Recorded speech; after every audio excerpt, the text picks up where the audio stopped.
الحمد لله رب العالمين والصلاة والسلام على سيد الأنبياء والمرسلين وعلى آله وأصحابه أجمعين.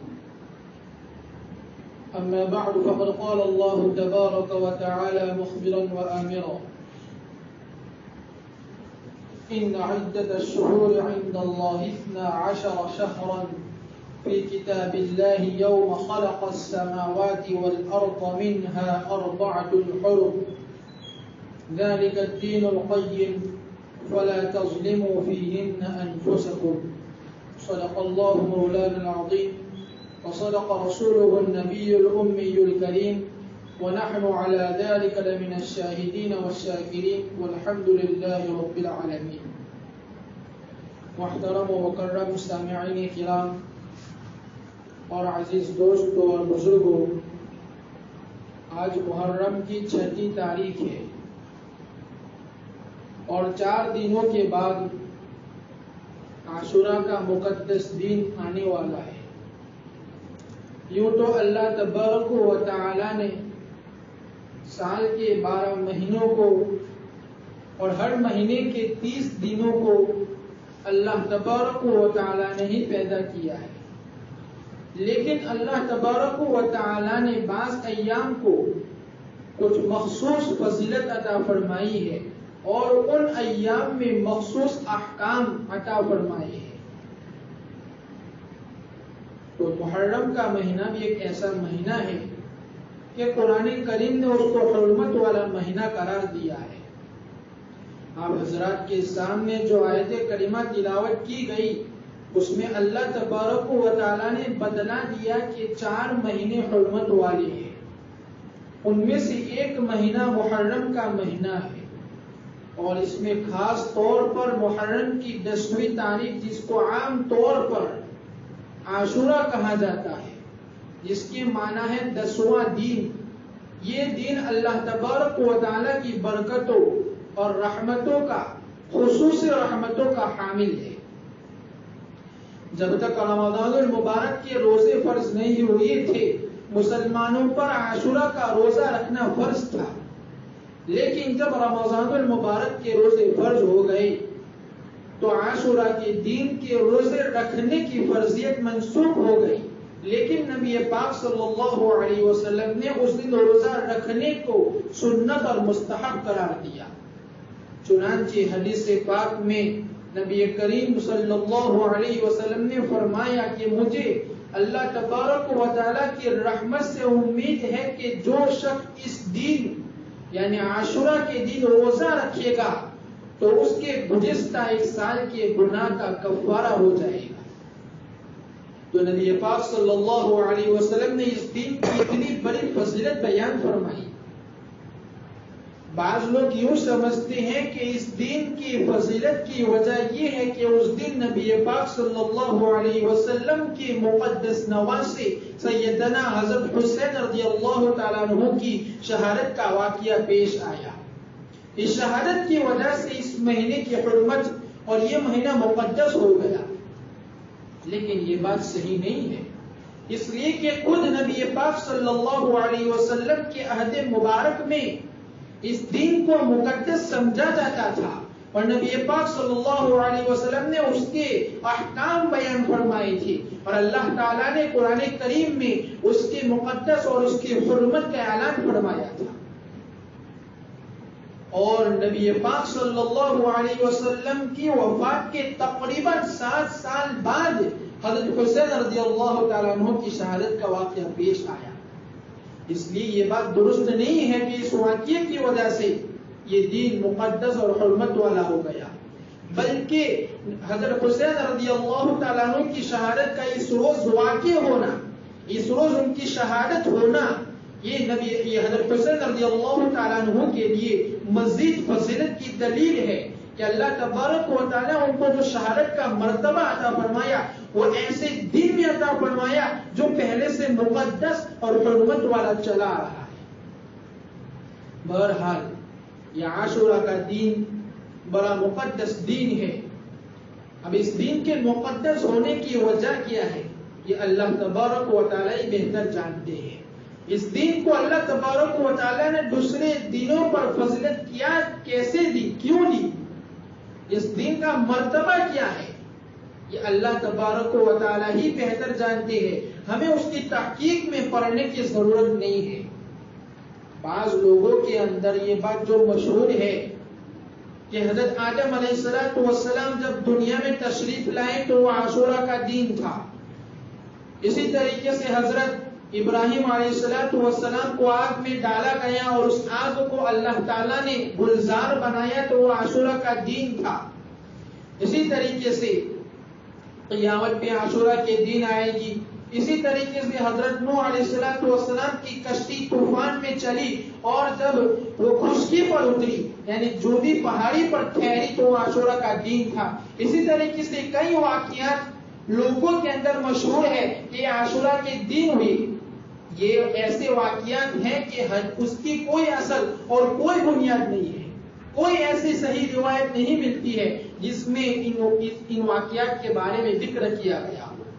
ہاں ایک روایت ہے کہ جب موسیٰ علیہ السلام کا مقابلہ فرعون سے ہوا اور حضرت موسیٰ علیہ السلام اس کے بعد دریا کے کنارے پہنچے تو اللہ تبارک و تعالی نے حضرت موسیٰ علیہ السلام کو حکم دیا کہ اپنے لاٹھی کو دریا پر مارے.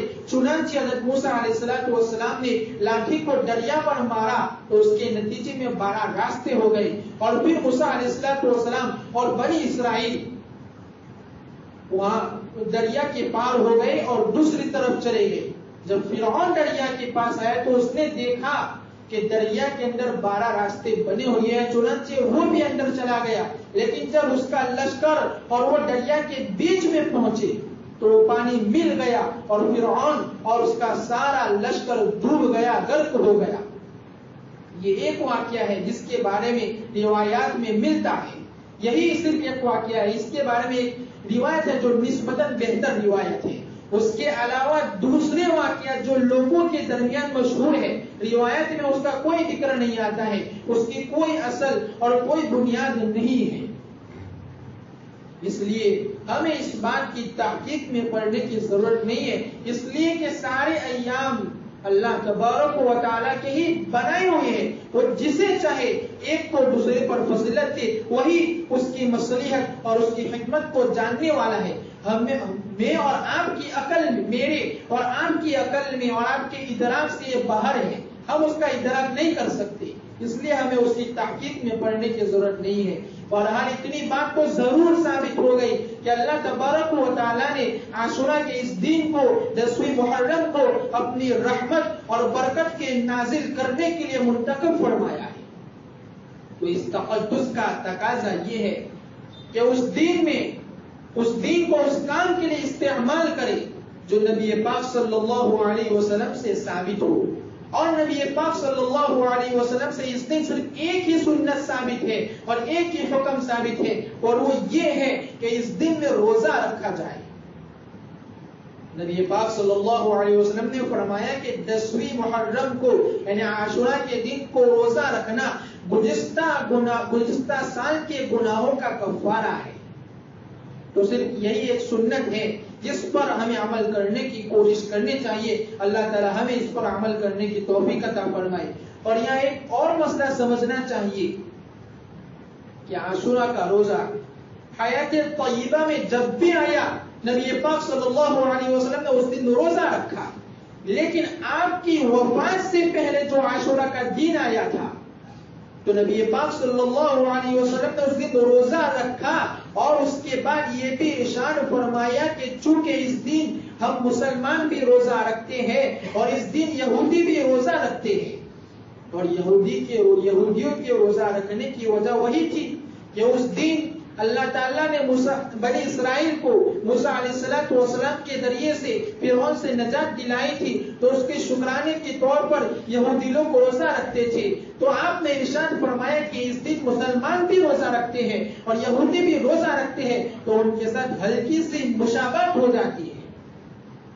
اس لیے اگر میں آئندہ سال زندہ رہا تو میں عاشورہ کے دن کے ساتھ ایک روزہ اور رکھوں گا، یعنی کہ 9ویں محرم یا 11ویں محرم کا روزہ ملا کر 2 روزے رکھوں گا. لیکن دوسرے سال عاشورہ کا دن آنے سے پہلے ہی نبی پاک صلی اللہ علیہ وسلم کا وصال ہو گیا، آپ کی وفات ہو گئی، اور آپ صلی اللہ علیہ وسلم کو اس پر عمل کرنے کی نوبت نہیں ملی۔ لیکن چونکہ نبی پاک صلی اللہ علیہ وسلم نے ارشاد فرمایا تھا تو صحابہ کرام نے اس بات کا اہتمام کیا کہ وہ 9 محرم یا 11 محرم کا روزہ ملا کر رکھتے تھے اور اس کو مستحب قرار دیا، اور تنہا عاشورہ کے دن کے روزہ رکھنے کو مکروہ تنزیہی یا خلاف اولا قرار دیا۔ یعنی اگر کوئی شخص تنہا روزہ رکھے گا تو وہ گنہگار نہیں ہوگا، بلکہ اس کو ثواب ضرور ملے گا۔ لیکن چونکہ نبی پاک صلی اللہ علیہ وسلم کی خواہش تھی کہ 2 روزے رکھے جائیں، تو نبی پاک صلی اللہ علیہ وسلم کی اس خواہش کو مکمل کرنے کے لیے، پورا کرنے کے لیے بہتر اور مناسب یہ ہے کہ 2 روزے رکھے جائیں۔ ورنہ آج کے زمانے میں تو مفتیان کرام نے اجازت دی ہے کہ اگر ایک روزہ رکھنا چاہیں تو رکھ سکتے ہیں، اس لیے کہ آج کے زمانے میں جو یہودی ہے وہ اپنی کتاب پر عمل نہیں کرتے ہیں، وہ اس دن روزہ نہیں رکھتے ہیں، انہوں نے اپنی ساری کتابوں میں تحریف کر ڈالی ہے۔ اس زمانے میں جو یہودی حضرات تھے وہ پکے تھے، وہ اپنی کتابوں پر عمل کرتے تھے، لیکن اس زمانے میں صحیح معنوں میں کوئی یہودی آپ کو نہیں ملے گا۔ اس لیے مفتیان کرام نے یہ جواز کا فتویٰ دیا ہے کہ اگر کوئی ایک روزہ رکھنا چاہے تو گنجائش ہے، لیکن چونکہ نبی پاک صلی اللہ علیہ وسلم کی خواہش تھی تو آپ کی خواہش کی تکمیل کے لیے بہتر اور مناسب یہ ہے کہ 2 ہی روزے رکھے جائیں۔ تو نبی پاک صلی اللہ علیہ وسلم نے اتنی ادنا سے مشابہت بھی اختیار نہیں فرمائی۔ نبی پاک صلی اللہ علیہ وسلم کے ارشاد گرامی سے ہمیں یہ سبق ملتا ہے کہ آپ نے ادنا سے مشابہت تھی، اور وہ مشابہت بھی کوئی بری چیز میں، کوئی ناجائز کام میں نہیں تھی، بلکہ عبادت میں تھی، اس کو بھی پسند نہیں فرمایا۔ کیوں؟ اس لیے کہ اللہ تعالیٰ نے ہمیں جو دین عطا فرمایا ہے وہ تمام دینوں پر ممتاز ہے، وہ تمام دینوں پر فوقیت رکھتا ہے، اس کا درجہ کچھ اور ہی ہے۔ لہذا ایک مسلمان کو چاہیے کہ وہ اپنا ظاہر و باطن غیر مسلموں سے الگ رکھے، اپنی چال ڈھال، اپنی وضع قطع اور اپنا رہن سہن، اپنا سراپا، اپنے اعمال، اپنی اخلاق اور اپنی عبادت وغیرہ ہر چیز غیر مسلموں سے ممتاز ہونی چاہیے۔ اسی وجہ سے احادیث میں جہاں بچہ آپ کو یہ ملے گا کہ نبی پاک صلی اللہ علیہ وسلم نے فرمایا کہ تم غیر مسلموں سے الگ طریقہ اختیار کرو۔ رسول اللہ صلی اللہ علیہ وسلم نے فرمایا خالف المشرکین، یہ مشرکین جو اللہ تعالیٰ کے ساتھ دوسرے لوگوں کو شریک ٹھہراتے ہیں، ان سے اپنے ظاہر و باطن کو الگ رکھو، ان سے اپنے اخلاق اور اپنے اطوار کو الگ رکھو۔ تو جب ایک بندگی کے اندر، ایک عبادت کے اندر، ایک نیکی کے اندر رسول پاک صلی اللہ علیہ وسلم نے ادنا سے مشابہت کو پسند نہیں فرمایا، تو اگر کوئی مسلمان ان کے علاوہ دوسری چیزوں میں غیر مسلموں کا طریقہ اختیار کرتا ہے، ان کی مشابہت اختیار کرتا ہے، تو یہ کتنی بری بات ہے۔ اور اگر وہ جان بوجھ کر اس لیے مشابہت اختیار کرتا ہے کہ میں ان جیسا نظر آؤں تو یہ گناہ کبیرہ ہے۔ نبی پاک صلی اللہ علیہ وسلم نے فرمایا من تشبہ بقوم فهو منهم، کہ جو شخص جس قوم کی مشابہت اختیار کرے گا وہ انہی کے اندر شامل ہے، وہ انہی کے اندر داخل ہے۔ لہذا اگر کوئی غیر مسلموں کی، انگریزوں کی نقالی کرتا ہے کہ میں ان جیسا نظر آؤں تو گناہ کبیرہ ہے، لیکن اگر دل میں نیت یہ نہیں ہے کہ میں ان جیسا نظر آؤں، بس ویسے ہی مشابہت اختیار کر لی تو مکروہ ضرور ہے۔ اس لیے ہمیں ان مشابہت سے بچنا چاہیے۔ افسوس کی بات ہے کہ آج تو ہم نے نبی کریم صلی اللہ علیہ وسلم کی ساری تعلیمات کو بھلا دیا ہے اور آپ کی اتباع کرنا ہی چھوڑ دیا ہے، آپ کی نقالی اتارنا ہی چھوڑ دیا ہے، بلکہ ہم پورے کے پورے انگریزوں کے تابع ہو گئے ہیں اور یورپی تہذیب و تمدن کے تابع ہو گئے ہیں، اور انہی کے کلچر کو اپنانے کو ہم فخر محسوس کرتے ہیں۔ حالانکہ نبی پاک صلی اللہ علیہ وسلم نے کیا فرمایا کہ من تشبہ بقوم فهو منهم، اس لیے ہمیں چاہیے کہ ہم غیروں کی مشابہت اختیار نہ کریں، بلکہ نبی پاک صلی اللہ علیہ وسلم کی اور آپ کے صحابہ کی مشابہت اختیار کریں۔ آپ کی نقالی اتارے، اس کے نتیجے میں ہو سکتا ہے کہ ہمیں جنت مل جائے، لیکن اگر تم غیر مسلموں کی مشابہت اختیار کرو گے تو اس کا کوئی فائدہ تو ہوگا نہیں، بلکہ دنیا میں بھی ذلت ملے گی اور آخرت میں بھی خسارہ اٹھانا پڑے گا۔ بہرحال اس مشابہت